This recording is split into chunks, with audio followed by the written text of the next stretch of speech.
पालमपुर में एक शख्स को गिरफ्तार किया जाता है। कहा जाता है कि वो पत्रकार है और उसने 2 लाख रुपए की रिश्वत का वो मांग की थी। उसी के चलते उसकी धरपकड़ विजिलेंस करती है और उसके बाद इंटरनेट पे एक एक्सप्लोड होता है और जगह जगह ये बात शुरू हो जाती है कि जर्नलिस्ट में और जो ब्लॉगर्स हैं उनमें कोई अंतर है और वो अंतर समझना चाहिए।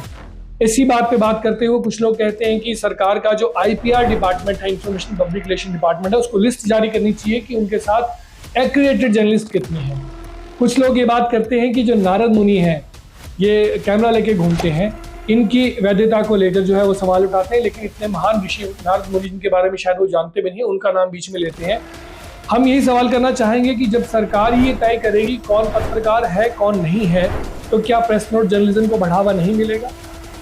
पत्रकारिता यदि देश के डेमोक्रेसी का एक चौथा पिलर है तो ये स्वतंत्र ही रहेगा और इसकी स्वतंत्रता को जनता वो बताएगी। जो हम पत्रकारिता जिस प्रकार की करते हैं उसको मानना कितनी मिलती है, न्यायालयों में वो हमारी स्टोरीज कितनी खड़ी रहती हैं, सरकार के अगेंस्ट यदि हम कुछ स्टोरीज करते हैं उसमें फैक्ट्स हैं या नहीं है, उसी पे स्टोरीज खड़ी रहेंगी।